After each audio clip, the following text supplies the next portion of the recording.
Olá, como é que vocês estão? Espero que estejam bem. E hoje eu trouxe um tema interessante para a gente refletir aqui, né? O tema é vítima ou vitimismo? Qual dos dois você é? Ou você foi? Ou você está, né? Então vamos lá. Quando a gente entende a palavra, quando a gente fala de vitimismo, existe um pouco de preconceito, de um certo ranço quando você fala, porque você imagina que é uma pessoa que é manipuladora, que tá mentindo, que ela... Então tem toda uma conotação muito negativa quando a gente fala desse tema e impossibilite que a gente analise ele como deveria ser, né? Então o vitimismo a gente tem que deixar muito claro que ele é um processo inconsciente, é uma forma de enfrentamento, de lidar com os problemas que essa pessoa apresentou. E que, como é um mecanismo de defesa, ela não tem consciência disso, ela realmente acredita que as pessoas têm mais sorte, que nada acontece, que todo mundo trabalha contra ela.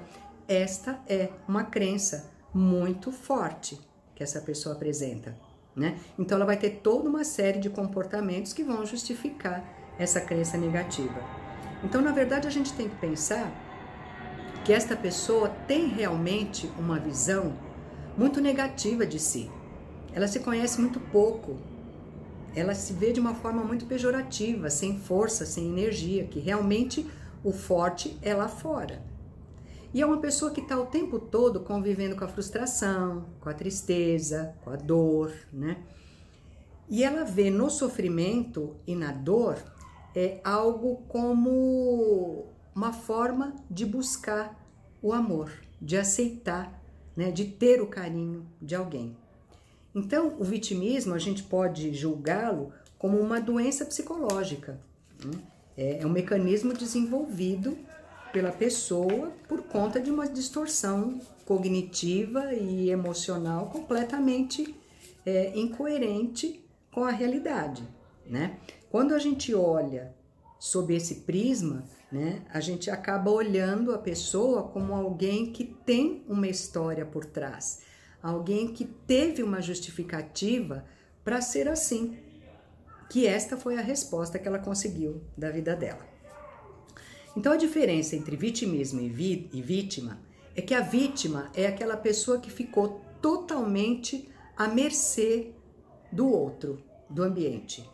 Ela não teve controle, ela estava num estado totalmente vulnerável, ela não tinha como esperar o que aconteceu. Então vamos pensar em assaltos, vamos pensar em acidente, vamos pensar em abusos, né? Em violência, né? Contra o outro. Então esta pessoa ela é totalmente vítima de algo externo porque ela não teve o controle.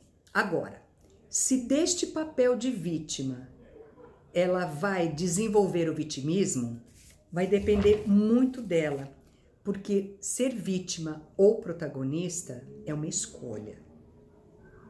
Então, muitas vezes a pessoa teve uma história muito triste, teve muitas perdas por conta de algum acidente ou de alguma situação, mas ela em momento nenhum é vitimista. Em momento nenhum. Então, o vitimismo, né, é uma doença emocional que mais depende dos fatores internos do que do próprio ambiente. Então não é o problema, não é a situação, não são as pessoas que me fazem desenvolver o vitimismo. É a minha forma distorcida de me enxergar, né, o pouco conhecimento que eu tenho de mim e crenças muito fortes em relação ao mundo externo. Qual a característica, então, do vitimista? Ele está o tempo todo com sentimentos de frustração e de tristeza, ele está sempre cozinhando, né, coisas ruins, está sempre olhando o que o outro tem e não o que ele poderia ter. Ele se vê como uma pessoa muito fraca, muito desprovida de qualquer valor, né? Ele nutre uma forte dependência emocional pelo outro. Porque no momento em que ele terceiriza a responsabilidade para o outro, né, ele precisa de ter alguém.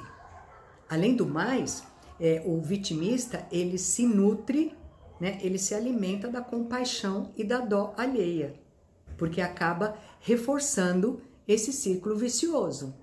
Eu sou vítima, eu sou um coitado e os outros me veem assim. E isso então é verdade, né? Então, no momento em que ele depende emocionalmente do outro para terceirizar a responsabilidade sobre a sua vida, se tornando sempre passivo, e para depender do carinho e da compaixão do outro, ele está totalmente passivo e à mercê do mundo externo. Ou melhor, ele se coloca à mercê do mundo externo, tá? É diferente da vítima. A vítima não se colocou. De alguma forma ela foi colocada, mas o vitimista não, tá? Outra coisa importante é que ele tem uma dificuldade muito grande de fazer elaborações. Então, às vezes, e isso acaba provocando muita transferência negativa, sabe? Das pessoas, porque como ele não consegue fazer elaborações, como ele não consegue fazer esse movimento de trazer para si a responsabilidade da escolha e dos pensamentos, ele acaba sempre projetando. Então, quando você vai nas melhores das intenções para tentar mostrar alguma coisa da qual ele não consegue ainda ver, né? Ele vai se encher de justificativas, ele vai mostrar, ele sempre tem uma bala na agulha para justificar por que tal coisa não deu certo e que a culpa não é dele. É uma situação de conforto desconfortável. É o que a gente chama de ganho secundário da doença. Então, eu, sendo vitimista, eu tenho a atenção e a dó do outro e me eximo de responsabilidades com relação a minhas coisas. Então, eu estou sempre terceirizando, eu estou sempre sendo a passiva da história. Isto é um ganho secundário. Eu não sofro por um lado, só que eu não percebo que eu sofro pelo outro. Porque quando eu me torno passiva, as coisas acontecem. E quando eu me torno ativa da minha própria vida, protagonista da minha vida, aí eu faço as coisas acontecerem. E a chance delas darem certo e delas ocorrerem do jeito que eu espero é muito maior. Porque se eu tô no mundo, se eu vim ao mundo esperando que as pessoas venham fazer as coisas para mim, que as pessoas vão me trazer a felicidade, que as pessoas vão resolver meu problema, as pessoas vão me dar alegria, eu tô fadado a me frustrar. E é nesse ciclo vicioso que o vitimista fica. Ele não percebe o ganho que é, embora tenha uma dor do conhecimento, do chamar para si a responsabilidade, do crescimento pessoal, ele não percebe como isso é tão grande em relação ao que ele escolhe se colocando nesse papel passivo perante a vida dele, né? Então ele está sempre se queixando de tudo, né? Não assumindo a responsabilidade, né? Ele se vê como incapaz. E aí pouco há se fazer na vida dele, né? Então veja, no fundo, se o vitimista parar para pensar, colocar numa balança decisória aí, ele vai perceber que ele sofre muito mais no papel de vítima do que no papel de protagonista. Mas só que ele não percebe isso. Ele ainda acha que a dor maior é de ser o protagonista. Então ele retroalimenta e muitas vezes nós, que eu vou falar lá na frente, nós complementamos patologicamente esse movimento do vitimista, tá? Então, de uma maneira bem sucinta, diferença de vítima e vitimista, beleza? Ok. Então agora vamos para a cura. Ah, como é que é a cura? A cura é você mesmo, se você se achou, se você se enquadrou em alguma dessas características que eu falei, e se você fizer essa análise de consciência de que realmente você tá nessa postura de vitimista, se você fizer essa olhadinha interna, é só você que pode sair disso. É só você que pode se curar. O outro pode te ajudar. Mas o mecanismo principal, a força motriz principal, a motivação vem de você, tá? Então vamos lá. Aspectos para a cura. Primeira coisa, assumir as responsabilidades sobre a sua vida, sobre as escolhas, sobre o sofrimento, né? É infinitamente positivo quando a gente toma essa atitude, porque nós somos ativos. Eu sempre falo para meus pacientes, faça sempre essa pergunta: qual a minha parcela nisso tudo? Ah, eu tenho uma família maluca, todo mundo briga, é uma confusão. Ok. Qual a tua parcela nisso? Não estou dizendo que a tua família é saudável, ok? Todos eles são malucos, mas no que você colabora com isso? Qual a tua responsabilidade para a manutenção disso? Ah, eu brigo todo dia. Ah, então tá bom. Se você briga todo dia, então para de brigar, porque você não alimenta esse movimento doentio da tua família. Esta é a minha responsabilidade. Então veja, em tudo a gente tem que fazer sempre esse questionamento. Qual a minha parcela de culpa por esse projeto não ter dado certo? Né? Culpa aqui não na palavra pejorativa, tá? Qual a minha parcela de tomada de decisão errada para aquilo não ter acontecido certo? Qual a minha parcela para essa situação com relação ao meu marido continuar? Então, sempre trazendo para si a responsabilidade sobre a sua vida. Outra coisa, né, que quando você traz para si, é você se autoconhecer. É você quebrar as suas crenças. Quais são as crenças que você tem em relação à vida? E aí eu vou usar aqui o meu círculozinho vicioso, que ele funciona da seguinte maneira, né? Nossos pensamentos e nossas crenças funcionam da seguinte maneira. É alguma situação que vem de fora, eu gero um pensamento sobre ela, esse pensamento vai me gerar um sentimento que vai me levar para um comportamento. E este comportamento vai me levar a uma consequência que é positiva ou negativa. Quando começa a acontecer várias vezes a mesma situação, o que acontece? Eu estabeleço uma crença, que o que é? Eu jogo este pensamento para o inconsciente e aí a situação começa a acontecer. Daqui já vai me gerar o sentimento que vai me levar para o comportamento, vai me levar para essa consequência. E aí eu fico num círculo vicioso. Quais são as tuas crenças automáticas em relação à vida?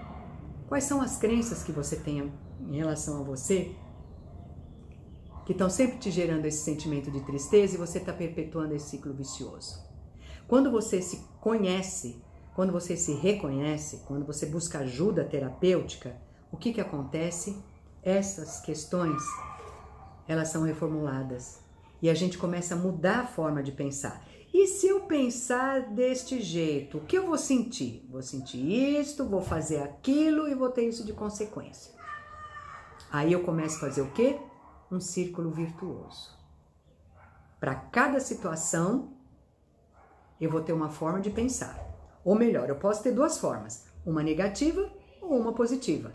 A habitual, que me leva para consequências que eu conheço, ou eu vou começar a desenvolver outras formas de crença para me levar a respostas diferentes, que me tragam uma felicidade, ok? A outra coisa importante é não culpar, nem a você, porque nesse processo de reconhecimento, de autoconhecimento, muitas vezes a gente vai perceber algumas situações que a gente fez errada, algumas coisas que a gente deixou de perceber, de ver, né? E aí a gente começa a entrar num processo de culpa. Isso está completamente errado. Joga a culpa fora, né? Se perdoa por qualquer escolha que você fez, por qualquer situação, sabendo que aquilo era o melhor que você podia ter feito no momento. E também não culpa ninguém pelos teus fracassos, não culpa ninguém pela tua tristeza, né? Guardar o rancor, guardar a raiva, só te faz mal. Se você for ver no meu vídeo do perdão, você vai ver que isso é o que acontece. Quando eu fico ligada a alguém por alguma emoção negativa, só eu que estou ligada a essa emoção negativa e só eu que estou me cozinhando, né? A outra pessoa está vivendo a vida dela, né?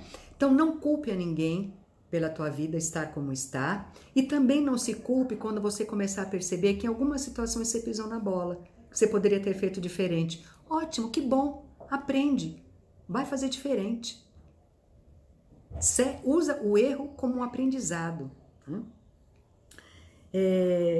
Outra coisa importante que acontece muito é você, quando alguém vai conversar com você, ou quando vai alguém te mostrar alguma história de superação, você acaba sempre desqualificando.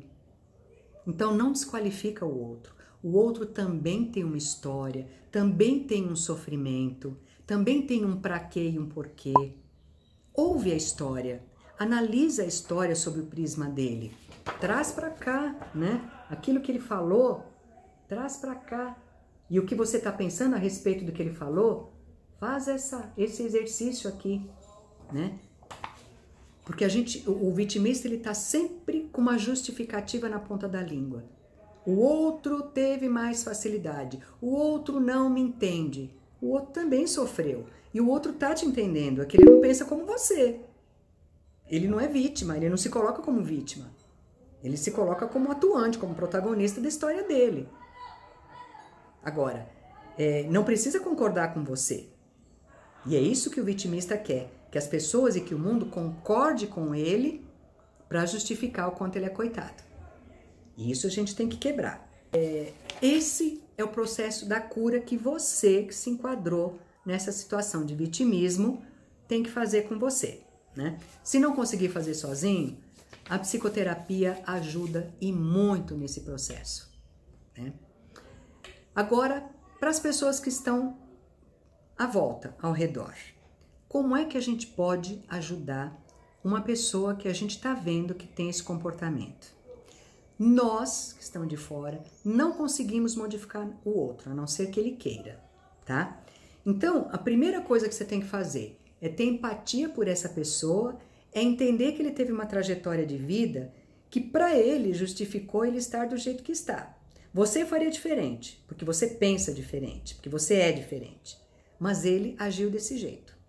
Então, ter empatia por essa história dessa pessoa e não bater de frente. Não adianta você ficar batendo de frente, você ficar com rótulos, julgando que ele é um vitimista, que ele é isso, que você está cansado, né, das lamúrias, do choro da pessoa. Não adianta, porque este teu comportamento vai favorecer o movimento dele se fechar e justificar. Tá vendo como a vida é ruim? Como as pessoas não me entendem? Eu tenho que ficar no meu mundo mesmo. Então, o que você tem que ir fazendo?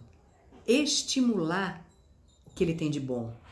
Estimular capacidades da fortaleza desta personalidade que a própria pessoa não está percebendo. Estimula o poder da resiliência, do lidar com situações. Ajuda, se possível, ela a lidar com uma situação. É aquela história, não dá o peixe, dá a vara. Vai junto, né? Outra coisa importantíssima, primeira de todas, embora não tenha dito, mas ter pena.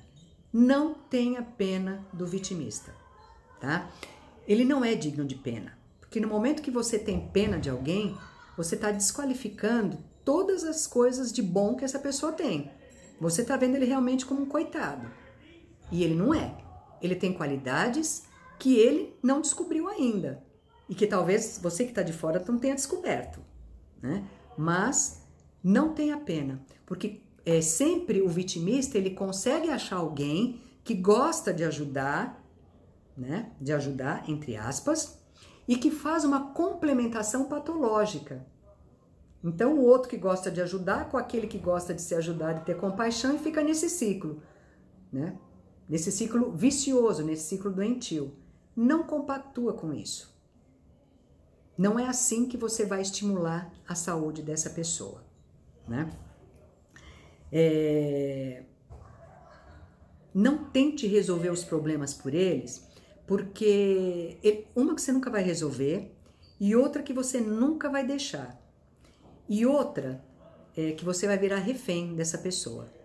Porque no momento em que você está nesse jogo patológico, nessa complementação, quando você quer fazer alguma coisa diferente, essa pessoa vai te rechaçar. Porque ou você pensa igual a ela, ou você está fora do mundo dela. Ou ela acaba fazendo chantagem emocional, né? E você acaba virando refém, acaba assumindo culpas, se tornando o algoz da história dessa pessoa. Então tome muito cuidado com isso para você não alimentar essa doença. Detectou que a pessoa é vitimista? Então começa a assumir uma postura de empatia e de ajuda, realçando as qualidades dessa pessoa.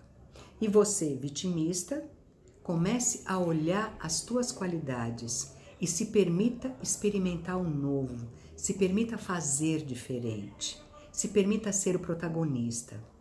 Porque, gente, ser vítima ou protagonista da própria vida é uma escolha que só nós podemos fazer. Você vai querer ser vítima ou vai querer ser o protagonista da tua história? Você quer ler o que escrevem sobre a sua história ou você quer escrever a tua história? Espero que eu tenha ajudado vocês nessa reflexão. Deixe os seus comentários, se vocês tiverem dúvidas, podem escrevendo aí que a gente vai entrando em contato, tá bom? Muita saúde e que todos fiquem muito bem.